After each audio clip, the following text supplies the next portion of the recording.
that if you try that hitchhiker, it'll break your arm off. What's up, everybody? Welcome back to another video. Just made a short of these little armbar escapes we're going to be working on today. This is the obviously extended version. We're going to go into some more detail on these escapes. We're kind of in the mid stage of these armbar positions. He's got me in a cross armbar. He's got the setup all taken care of, but he hasn't separated my hands yet, so we're not in late stage. We're more mid stage, still somewhat safe with our hands connected. There are 3 ways, effectively, that you can connect your hands. You can have your hands connected away from your chest, your hands connected to your chest, or figure 4 when you're defending mid-stage arm bars. We generally call this stage 1, stage 2, stage 3. Obviously, we want to stay away from stage 3. So the first one we're going to look at is just a goal I have of separating his knees so that I can keep my elbow safe and then look to either beat the head side leg or just wrestle up. The second one we're going to look at is where I'll beat the hip side leg, bring his legs over my head, and start to pass the guard that way. And another one we'll look at is the hitchhiker, which has 5 necessary components. And if you miss any one of those 5, you're not going to successfully escape with a hitchhiker. So let's get right into it. If he has me in cross armbar position, again, I can be hands connected away from my chest, hands connected to my chest, or in a figure 4 of sorts. Stage 1, stage 2, stage 3. Now, I prefer personally to have my hands connected away from my chest. I don't much like stage 1 personally because it's not dynamic. There's not a whole lot of motion to it. If he's able to just pull, pop my hand out, now we're in stage 3 automatically. Or I gotta try to catch my hand for stage 2.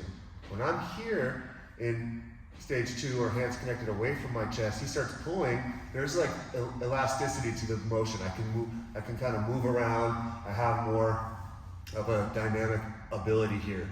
If I connect my hands and bring my hands to my chest, it's very easy for him to play bicep slicers by throwing his legs over my wrist and put that kind of stuff. Yeah, exactly. And I don't like that. Okay? So I generally just keep my hands connected, either gable grip or S grip, away from my chest. The important thing about these grips is that my primary hand needs to be palm away from me. If my primary hand is palm towards me and he starts to pull, he goes towards the weakness of my grip and it's very easy to separate. When I turn palm away from me and cover, now the strength of my grip is going opposite of his strength, so it's a better fight for me. Okay? So the first motion we're going to look at is separating the knees. What I want to do is walk my hips close to his feet so that I can start lifting his feet off the mat, right? So I walk my hips close to his feet and then I dive this elbow inside. Once I get this elbow inside, I'm going to use my elbow to lift and stuff his leg between my legs. That's already separating his knees. Okay? But the job's not done because if he just kind of pinches his knee together, he can still finish me here. Okay? So now what I want to do is take this leg off my head. So with connected hands, I just punch this knee off of my head.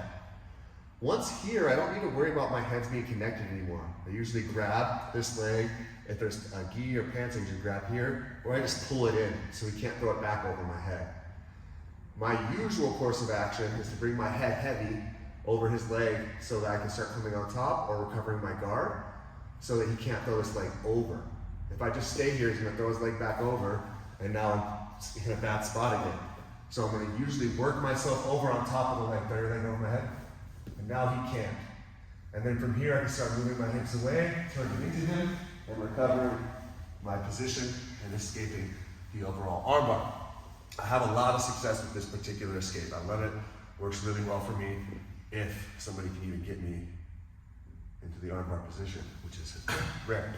Now, another option we can look for, the beginning of which is very similar to what we just did, is again, I connect my hands, walk my hips close to the feet, go underneath this ankle, and then I'm going to do a quick pass off where I take my hand from one side of the leg to the other and reconnect. I need to trust that I can keep my hand close to my body long enough to do this pass off, this little hurdle, right? If I go here and he rips my arm back, then that was pretty stupid, right? So I need to trust that I can get there. So I do it fairly quickly. So I'm here and I'll connect. Now what I want to try to do is get my connection above his knee, closer to the hip. Down here is not so good. So I start working my hands up towards the top of the knee here and pull the knee in.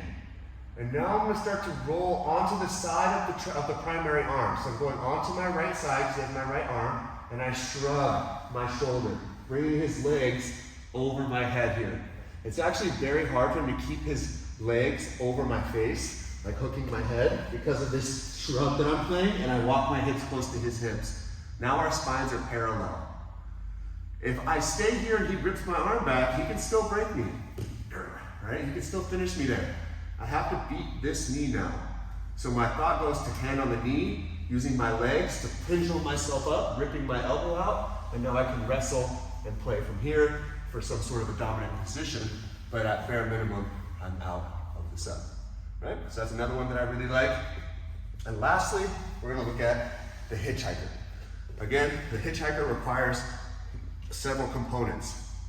First, I need to get my elbow into the head side hip, right? So here, my elbow cannot be stuck in the hip side hip or the leg side hip. If he stuffs my elbow down into this hip, I'll never hitchhiker. So I need to be able to get my elbow up into the head side hip. Now I need to be able to turn my thumb down and point towards his back, like I'm a hitchhiker. That's where it comes from. So my elbow first needs to come up into the head side hip. I need to be able to turn my thumb down and behind me, and I need to be able to bridge. Off of that bridge, I need to look away from him, okay? And then I need to be able to run my feet. Okay, so those are all the components necessary. I have to be able to get my elbow to the head side hip, turn my thumb down, bridge, look away, and run my feet. If he can stop any of those components, I can't do a hitchhiker, okay? So we're playing here, I bring my elbow high, turn my thumb down, bridge, look away, and start to run. And as I run, I just continue to turn my thumb down and point behind him. As soon as I pop my head out, I need to be cautious of the triangle. If he throws his leg over, boom, we're trapped in a triangle. So from another angle, from here, I can bring my elbow high, thumb turns down, bridge, look away, run, run, run. As my head pops out, I like to bring my head tight over his leg. So when he tries to bring it over and throw the triangle, I have his top leg trapped. And now from here, I can pivot around behind him, look to get passing scenarios going, maybe take his back, maybe put him in an arm bar, who knows. But that is your hitchhiker. 5 main components. If he stops my elbow from going into the head side hip, I can't hitchhiker. If he stops my thumb from turning, cannot hitchhiker. If I can't bridge, if I can't look away, if I can't run my feet, my hips, I can't hitchhiker, right? So I need to be able to accomplish all of those components to be able to do a successful hitchhiker escape. Most of the time, that motion is very explosive and very fast, so people don't even realize that you're doing 5 different things, but it's important to know what you need to do to get it done and to reverse the position. If someone's trying to do a hitchhiker on me, I need to know all those components so I can stop any one of them and finish them if I'm attacking. So there's 3 mid-stage armbar escapes and armbar defenses where we can kind of counter them, escape the position, maybe go into dominant positions of our own, and start smashing. And I'm Andrew, my boy Skyler, over here at Nexus Jiu-Jitsu in Folsom. And yeah, any questions, concerns, comments, throw it down below.